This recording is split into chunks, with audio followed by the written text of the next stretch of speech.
Assalamualaikum warahmatullahi wabarakatuh. Perkenalkan, saya Dewi Amina dengan NIM R0112411108. Di sini saya akan menampilkan video edukasi terkait kanker payudara untuk memenuhi tugas mata kuliah pendidikan dan promosi kesehatan. Selamat menyaksikan. Assalamualaikum warahmatullahi wabarakatuh dan selamat malam, Kak.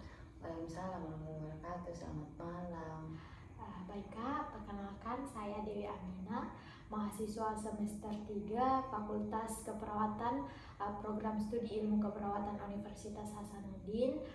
Jadi di sini Kak, saya akan melakukan penyuluhan terkait kanker payudara, di mana tujuannya yaitu agar kakak mampu mengetahui dan memahami tentang kanker payudara, di mana di sini akan saya bahas terkait apa itu kanker payudara, apa penyebabnya, apa gejalanya, dan cara pemeriksaan sadari, di mana sadari yaitu pemeriksaan payudara sendiri dan bagaimana cara mencegah kanker payudara ini.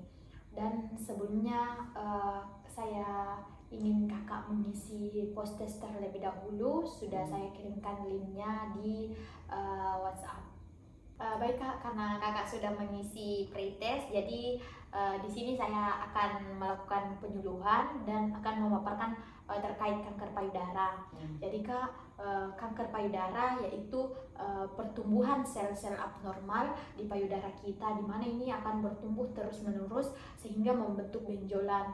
Nah, setelah membentuk benjolan, itulah yang disebut kanker payudara. Nah, ada beberapa dari penyebab kanker payudara ini, akan tetapi belum diketahui pasti apa sebenarnya penyebab kanker payudara ini. Namun beberapa yang dicurigai sebagai penyebab kanker payudara yaitu yang pertama itu keluarga yang memiliki penyakit yang sama. Jadi kayak misalkan kita ada keluarga ada nenek atau orang tua yang memiliki kanker payudara, nah itu biasanya bisa saja kita terkena kanker payudara. Selanjutnya yaitu usia yang makin bertambah. Nah, usia juga itu mempengaruhi. Jadi semakin kita tua, bisa saja kita terkena kanker payudara apabila kita tidak menjaga pola makannya kita. Selanjutnya yaitu tidak memiliki anak. Nah, apabila kita tidak memiliki anak juga itu bisa saja menjadi faktor terjadinya kanker payudara. Selanjutnya yaitu kehamilan utama pada usia di atas 30 tahun. Nah, jadi kayak kalau kita baru hamil di usia di atas 30 tahun, nah itu bisa saja menjadi faktor penyebab kanker payudara. Selanjutnya yaitu periode menstruasi yang lebih lama. Jadi kayak harusnya itu kita sudah mendapatkan menstruasi pada usia kita yang 13 tahun misalkan, tapi kita dapatnya itu di usia 15 atau di 16 tahun. Nah, itu juga bisa menjadi faktor penyebab kanker payudara. Selanjutnya itu faktor hormonal. Nah, itu juga bisa menyebabkan kanker payudara. Selanjutnya itu faktor makanan, dimana jika kita makan terlalu banyak makanan yang mengandung pengawet, pewarna, dan bahan yang mengandung karsinogenik, atau makanan yang mengandung banyak pewarna, nah itu bisa saja menyebabkan kanker payudara. Selanjutnya gejala-gejala kanker payudara, di mana gejalanya ini terdapat benjolan di payudara atau bagian ketiak kita.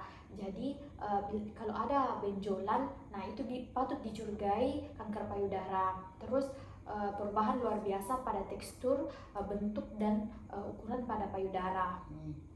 Selanjutnya yaitu kulit payudara itu berkerut. Terus puting payudara itu tertarik ke dalam, jadi kayak kan puting itu timbul keluar. Nah, kalau misalkan dia tenggelam ke dalam, nah itu bisa saja kanker payudara. Selanjutnya itu ada pembengkakan di daerah ketiak. Nah, ini itu pembengkakan kelenjar limfe. Nah, bisa dicurigai juga sebagai gejala kanker payudara. Terus selanjutnya itu payudara tidak simetris. Nah, ini itu bisa dilihat karena perubahannya itu mencolok sekali. Selanjutnya itu puting susunya ini mengeluarkan selain air susu. Jadi kayak bukan air susu yang dia keluarkan kalau dipencet, dia mengeluarkan cairan selain cairan susu. Terus selanjutnya yaitu cara pemeriksaan sadari. Nah, ada beberapa cara pemeriksaan payudara sendiri, di mana pertama itu kita berdiri di depan cermin. Kita lihat nih perubahan bentuknya, besarnya, kulitnya, serta puting pada payudara, dan posisikan tangan tak di bawah, jadi kayak dikasih bawah baru kita perhatikan. Nah, setelah itu kita bisa juga di depan cermin periksa dengan tangan diangkat ke atas, lihat ada perbedaan atau perletakan tumor, kayak ada benjolan di payudara atau tidak, karena pasti itu kentara jika kalau kita lihat di cermin. Terus kita bisa dengan lembut tekan bagian putingnya, jadi kayak begini, terus begini kayak di puting itu kita pencet 3 bagian. Nah, setelah kita pencet itu, kalau misalkan dia mengeluarkan cairan selain air susu, nah itu bisa menjadi gejala kanker payudara.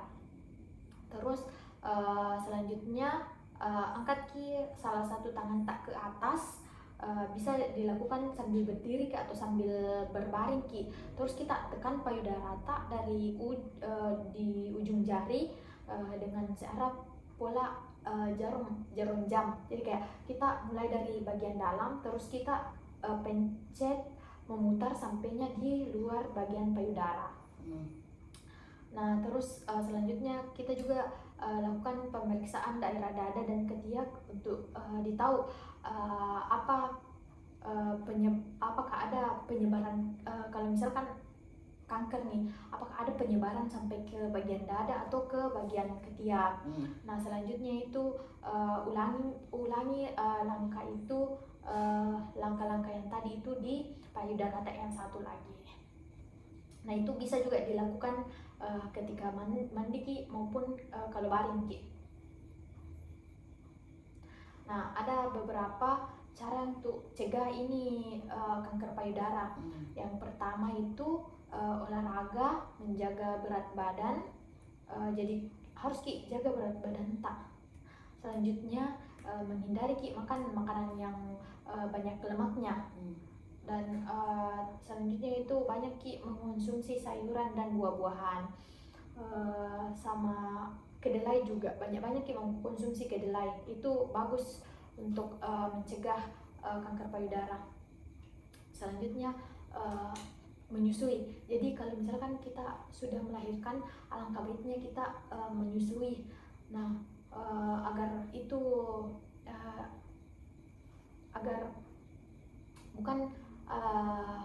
bukan hanya untuk bayinya, tetapi untuk ibunya juga, karena untuk menekan itu kadar estrogennya di dalam payudara. Selanjutnya itu tidak merokok, karena sekarang sudah banyak perempuan juga yang merokok, jadi alangkah baiknya itu merokok dihindari. Oke. Mungkin ada yang ingin ditanyakan? Oh iya, kalau misal ketika kita ada gejala-gejala begitu, terus langkah apa yang akan kita lakukan agar ketika kita menyadari bahwa gejala itu ada, maka kita harus apa? Apakah kita langsung ke rumah sakit atau bagaimana? Baik, apabila ibu sudah melakukan pemeriksaan sendiri pada payudara Kak, nah kalau misalkan ada gejala yang menurut tak, ini termasuk gejalanya kanker payudara, nah itu bisa kita langsung pemeriksaan lanjut di rumah sakit, supaya apa? Supaya kalau misalkan itu kanker payudara bisa ditangani lebih awal sebelum menyebar ke area-area lainnya. Masih ada yang ditanyakan? Saya kira sudah cukup, Kak. Oke, baik, karena sudah tidak ada pertanyaan, sudah saya sampaikan tadi terkait kanker payudara. Jadi kanker payudara itu pertumbuhan sel abnormal di payudara kita, dan apabila ada gejala yang menurut kakak yang sudah disampaikan tadi itu gejala kanker payudara, alangkah baiknya langsung pemeriksaan lebih lanjut. Baik, karena sudah saya sampaikan tadi, sudah saya berikan materi, saya persilakan kakak untuk mengisi post test di mana linknya sudah saya kirimkan di WhatsApp, dan itu untuk mengukur sejauh mana pemahaman kakak terkait kanker payudara. Ya, Karena kakak sudah mengisi post test yang telah saya berikan, saya ucapkan terima kasih atas perhatian dan waktunya karena sudah menyempatkan untuk penyuluhan ini. Saya ucapkan Assalamualaikum warahmatullahi wabarakatuh. Waalaikumsalam warahmatullahi wabarakatuh. Terima kasih Kak atas ilmunya, sangat bermanfaat. Itu tadi video terkait edukasi kanker payudara. Terima kasih sudah menyaksikan. See you.